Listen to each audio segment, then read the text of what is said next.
नमस्कार दोस्तों, stock market studies में फिर से एक बार आपको बहुत-बहुत स्वागत करता हूँ। तो आज मैं सबसे पहले जिस कंपनी के बारे में चर्चा करूँगा, उसका नाम है सोना बीएलडब्ल्यू।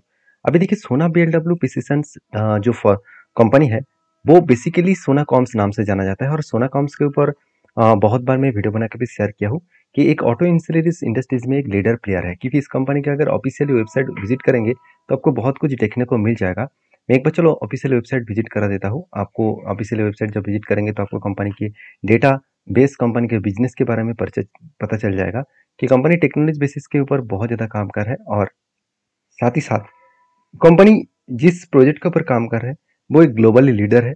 साथ ही साथ कंपनी का प्रोडक्ट जो है आप यहाँ पे देख सकते हैं। प्रोडक्ट सेल्स जो बीईवी है, मतलब ईवी जो मार्केट है उसके ऊपर 29% मार्केट से लेकर रखा है, मतलब 25% सॉरी 29% काम कर रहा है।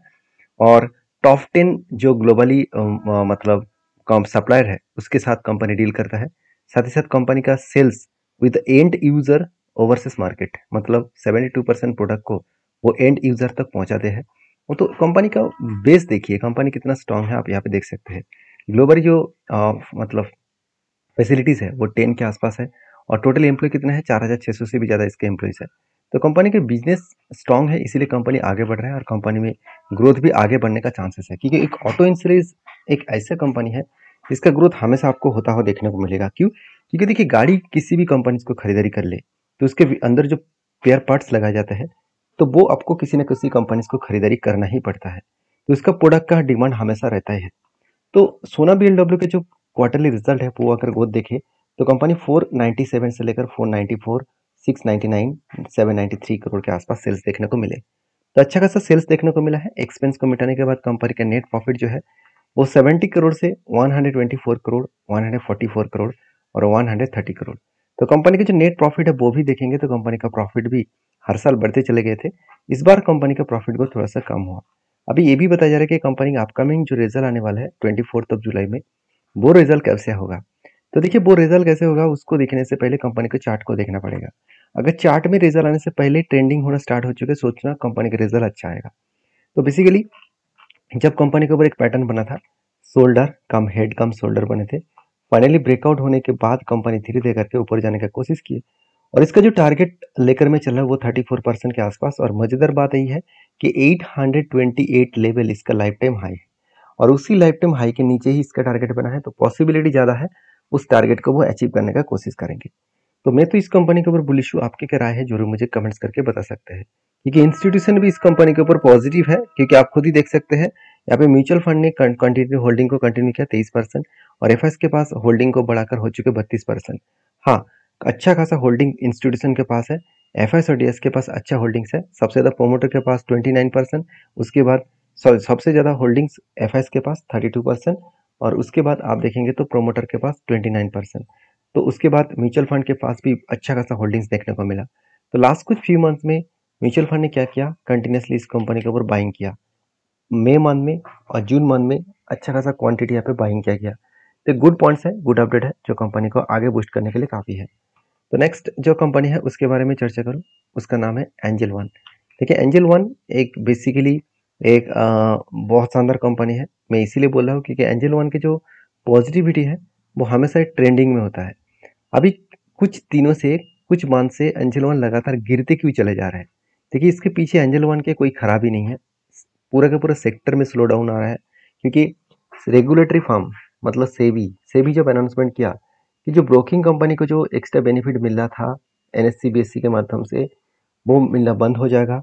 दूसरी बात, जो ब्रोकरेज ज़्यादा मतलब हाइक करने का अनाउंसमेंट भी किया है, जो जीरो ब्रोकरेज कंपनी है उसको जीरो ब्रोकरेज बंद करने का अनाउंसमेंट भी किया है। तो सारे कारण की वजह से देखिए जब ब्रोकरेज एक ऐसे एक इम्पोर्टेंस पॉइंट होता है। मैं भी देखिए पहले भी ट्रेड करता था, तब मुझे हमेशा लगता था कि मतलब 20 रुपीज़ भी ब्रोकरेज दे रहा हूँ, बहुत ज़्यादा कंपनी ब्रोकरेज ले ले रहा है, मतलब बहुत ज़्यादा ब्रोकरेज उसको देना पड़ रहा है। तो हमेशा यही कंपनी को ढूंढता था जो जिस कंपनी ब्रोकरेज जीरो लेगा। तो जीरो ब्रोकरेज के चक्कर में बहुत ज़्यादा ट्रेड भी हो जाता था। तो सेबी का यही रूल्स लागू इसीलिए किया क्योंकि ज़्यादा से ज़्यादा लोग ट्रेड कर रहे हैं, उसके लिए ज़्यादा से ज़्यादा पैसा वो गंवा रहा है। तो इसके चलते है सेबी का कहना है कि ब्रोकरेज कंपनी के ऊपर अपकमिंग टाइम्स में जो ब्रोकरेज का जो चार्जेस है उसको बढ़ाना चाहिए और कुछ एक्स्ट्रा बेनिफिट जो ब्रोकरेज कंपनी को मिलता था वो बंद किया जाएगा।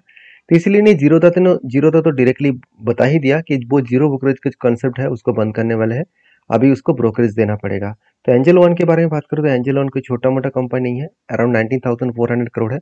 कंपनी का परफॉर्मेंस आपको बेस्ट दिखेगा, वैल्यूएशन भी सस्ते में है, आरओसीआर भी बेस्ट है, इनकम जबरदस्त है, कर्जा थोड़ा सा ज्यादा है, कोई बात नहीं, कर्जा लेने के बाद इतना शानदार प्रॉफिट क्या है, यही मतलब खासियत है। अभी देखिए कंपनी के ऊपर कर्जा लेने की जरूरत क्या पड़ा, क्योंकि कंपनी तो एक स्टॉक ब्रोकिंग कंपनी है, बिल्कुल नहीं। कंपनी एक एनबीएफसी भी है, आप देख सकते हैं यहाँ पे कंपनी म्यूचुअल फंड के साथ साथ एनबीएफसी का भी काम करता है। तो एनबीएफसी का काम करने के लिए कंपनी को खुद का तो लोन लेना पड़ेगा, क्योंकि अगर खुद लोन नहीं लेंगे तो दूसरों को लोन कहाँ से देंगे। तो इसलिए कंपनी ने अच्छा खासा कर्जा भी लिया। अभी देखना है कंपनी का क्वार्टर रिजल्ट में क्या हालत है। देखिए कंपनी हाईएस्टली सेल्स जनरेट किया, एक्सपेंस को मिटाने के बाद हाईएस्टली प्रॉफिट भी जनरेट किया। अभी कंपनी के साल भर के डेटा दिखा दो, देखिए कंपनी का सेल्स का आंकड़ा हर टाइम में पॉजिटिव होता चला गया, इस बार भी हाईएस्ट सेल्स ग्रोथ है। हाँ, प्रॉफिट ग्रोथ थोड़ा सा कम हुआ है, और नेक्स्ट मुझे लगता है नेक्स्ट क्वार्टर में प्रॉफिट ग्रोथ भी कम होने का चांसेस होगा, क्योंकि जिस तरीके से रेगुलेटरी फर्म ने जिस तरीके से अनाउंसमेंट किया, उस अनाउंसमेंट के बेसिस में कंपनी के ऊपर थोड़ा सा झटका तो लगेगा। तो बाकी आप इस कंपनी के ऊपर जरूर स्टडी करिए, वॉच करिए, उसके बाद काम करिए, क्योंकि एंजल वन कोई खराब कंपनी नहीं है, इसका परफॉर्मेंस अच्छा है, कंपनी का बैलेंस शीट भी बहुत स्ट्रांग है। मान लेते हो कंपनी ने कर्जा लिया, उस कर्जा लेने के बाद कंपनी का हालत क्या है वो देख लेते हैं। देखिए पहले भी जितना कर्जा लिया गया था, प्रोसीड फ्रॉम बोरिंग्स के बारे में बात करूं तो कंपनी जिस पहले जो कर्जा लिया उसको रीपेमेंट भी किया, पहले जो कर्जा लिया था उसको रीपेमेंट भी किया, इस बार जो कर्जा लिया उसको भी धीरे धीरे करके रीपेमेंट कर रहा है। ऑलमोस्ट 50% के आसपास पैसे को रीपेमेंट कर चुके हैं, और बाकी पैसा अभी बाकी है, उसको भी जल्द से जल्द रीपेमेंट कर देंगे। तो एंजल वन के ऊपर जो म्यूचुअल फंड है वो और इंस्टीट्यूशन है वो कंटिन्यूसली बाइंग कर रहा है। एफएस ने सॉरी म्यूचुअल फंड ने 7% से होल्डिंग को बढ़ाकर 10.5% कर दिया, और एफआईएस के पास 10% होल्डिंग था, वो बढ़ के 17.5-18% हो चुके हैं। तो ओवरऑल अच्छा खासा परफॉर्मेंस यहाँ पे देखने को मिले। उसी बेसिस में कंपनी के ऊपर जो चार्ट पैटर्न बना है आप देख सकते हैं, एक शोल्डर बने, उसके बाद बिग हेड बनने जा रहे थे मगर हेड बना नहीं। मैं इस हेड को अभी कैंसिलेशन करूंगा, मतलब अभी तक कोई पैटर्न नहीं बना। हाँ, जब यहाँ पे गिरावट हो रहा था, जब इस लेवल को ब्रेक डाउन किए थे, तब मैंने आपको बताया कि नेक्स्ट जो सपोर्ट लेवल होगा वो 1992 रुपीज के आसपास। तो देखिए कंपनी धीरे धीरे करके उसी लेवल तक आने का कोशिश कर रहा है। तो क्योंकि यही लेवल सपोर्ट की मैं बता रहा हूँ, क्योंकि देखिए ध्यान से देखना, कंपनी लंबा जर्नी करने के बाद यहाँ पे होल्ड किया, इस लेवल को ब्रेक किया, उसके बाद बिग जर्नी दिखाया। तो एक स्ट्रांगली सपोर्ट यहाँ पे मिलेगा, जो सपोर्ट लेवल में आपके साथ शेयर किया हूँ। इस सपोर्ट लेवल को आप याद रखिएगा, 1930 के आसपास देखने को मिलेगा। तो बाकी आपकी क्या राय है जरूर कमेंट्स करना। फिलहाल के लिए मेरा एंजल वन के ऊपर कोई भी ट्रेड नहीं है, जब ट्रेड बनेगा तो मैं आपके साथ जरूर शेयर करूंगा। नेक्स्ट जो कंपनी है उसका नाम है मोतीलाल ओसवाल। देखिए ये भी एक स्टॉक ब्रोकिंग कंपनी है और एक पुराना कंपनी है, 1987 में स्टार्ट हुआ था। कंपनी एक देखा जाए तो स्टॉक ब्रोकिंग के साथ साथ एक एनबीएफसी भी है, कंपनी फंड मैनेजमेंट भी करते हैं, साथ ही साथ कंपनी अलग अलग कैटेगरीज का बिजनेस भी करता है। तो टोटल कंपनी खुद के स्प्रेड कर चुके हैं 550 से भी ज़्यादा, और इसका क्लाइंट बेसिस भी बहुत स्ट्रांग है, करीबन 2500 से भी ज़्यादा। और कंपनी का ओवरऑल जो बिजनेस पार्टनर्स है वो करीबन 16 लाख से भी ज़्यादा कस्टमर्स है। तो एक अच्छा खासा ग्रोथ लेकर कंपनी आगे बढ़ रहा है। तो दिक्कत वाला बात कौन सा है, दिक्कत वाला बात यही है कि जो सेबी ने जो मतलब ब्रोकरेज कंपनी के ऊपर जो झटका दिया, वो झटका का ये सारे कंपनीज इतना आसानी से झेल नहीं पाएंगे, क्योंकि कंपनी के ऊपर जितने सारे स्टॉक ब्रोकिंग कंपनी है, जीरोधा ने खुद कहा मुझे सबसे ज़्यादा फायदा कहाँ से मिला, एफएनओ से। एफएनओ के ऊपर ज़्यादा से ज़्यादा लोग काम किया, उसके ऊपर जो ब्रोकरेज एंड चार्जेस मिला वही मेरे लिए सबसे ज़्यादा प्रॉफिटेबल मतलब अर्निंग हुआ। तो सोचिए बाकी कंपनीज के ऊपर भी तो वही चीज़ देखने को मिला था ना। तो जो लोग सोच रहे हैं कि एफएनओ के ऊपर चार्जेस बढ़ा दिया जाएगा, ब्रोकरेज बढ़ा दिया जाएगा, और ये भी बताया जा रहा है कि बजट के दिन अनाउंसमेंट होने वाले हैं कि कैपिटल गेन टैक्स भी देना पड़ेगा 30%, और वो भी एफएनओ के ऊपर। तो सोचिए एफएनओ का जो इन्वेस्ट मतलब जो ट्रेडर्स है वो कम हो जाएगा, रिटेल बहुत सारे लोग काम बंद कर देंगे। तो जिसके चलते है होगा क्या, मोतीलाल ओसवाल जैसे कंपनीज के ऊपर आपको एक चीज़ों को नोटिस करना होगा कि इसके ऊपर भी झटका लगने वाला है। तो पहले देखिए झटका लग चुके हैं और पहले से ही करेक्शन हो रहा है, और मैं पहले भी बता चुका हूँ जिसका लोअर साइड है, जो लोअर एक सपोर्ट लेवल है, वो करीबन करीबन 470 रुपीज़ के आसपास, 470 रुपीज़ तक आने का चांसेस है। इस लेवल को टच करने के बाद यहाँ से बाउंस बैक करने का कोशिश वो जरूर करेंगे। तो मुझे लगता है जो सिचुएशन बना है उस सिचुएशन के बेसिस में कंपनी का आगे बढ़ने का थोड़ा सा टाइम लग सकते हैं।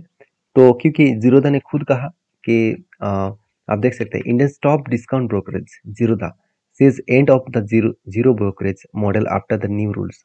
तो न्यू रूल्स सेबी की तरफ से आ चुके हैं, उसके कारण जो डिस्काउंट ब्रोकरेज का लीडर प्लेयर माना जाता था जीरोधा को, वो खुद ब्रोकरेज अभी लेने वाले हैं। तो सोचिए बाकी कंपनीज का चुपचाप बैठेंगे, वो भी तो ब्रोकरेज लेंगे ना। तो ब्रोकरेज ज्यादा होगा तो इन्वेस्टर कम हो जाएंगे, मतलब ट्रेडर्स कम हो जाएगा। तो जिसके चलते कंपनी का अर्निंग के ऊपर एक प्रेशर बनता हुआ देखने को मिल सकता है। बाकी फ्यूचर में क्या होने वाला है उसके ऊपर अभी से प्रेडिक्शन करना गलत होगा। देखा जाएगा क्या होने वाला है। तो आपकी क्या राय है जरूर कमेंट्स करके बताना।